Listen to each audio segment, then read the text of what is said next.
Que se passe-t-il vraiment ce soir au Zimbabwe? Des militaires sont aperçus aux alentours d'Harare.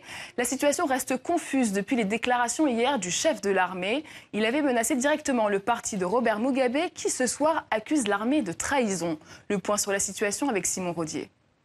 La lutte politique au sein du ZANU-PF a pris une toute autre dimension ce mardi. Des témoins ont vu et filmé des chars autour d'Harare.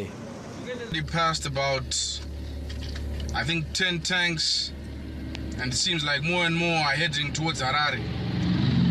Les photos et vidéos ont mis le feu aux réseaux sociaux. Qui sont ces militaires? Est-ce une prise de pouvoir ou de simples rumeurs? Pas de réponse et situation très floue. Le ZANU-PF a tout de même réagi dans un tweet étonnant. Merci pour votre intérêt. Il n'y a pas de coup d'État au Zimbabwe. S'il vous plaît, continuez à vivre normalement et à vous occuper de vos problèmes.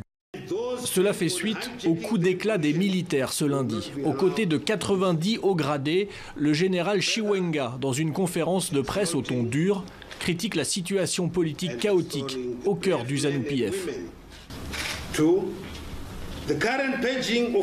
La purge en cours, qui est clairement ciblée vers les anciens combattants de la libération, doit cesser immédiatement. Ceux qui détournent notre révolution ne seront pas autorisés à le faire. Il parle d'une purge, celle qui a visé un de ses proches, désormais en exil, un ancien combattant de la libération comme lui, Emmerson Mnangagwa. C'est l'ex-vice-président du pays éjecté la semaine dernière. On le voit ici à gauche avec le couple présidentiel. Il visait la succession de Robert Mugabe, mais Grace Mugabe aussi. Et cet ancien combattant la gênait, elle qui est soutenue par une nouvelle génération, des militants organisés et prêts à répondre aux attaques. Nous ne resterons pas les bras croisés pendant que des menaces sont proférées contre notre dirigeant légitime.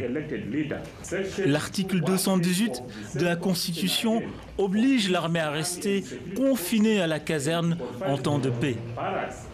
Au-delà des réseaux sociaux, rien ne semblait bouger dans la soirée à Harare, mais la succession de Mugabe prend une tournure inquiétante.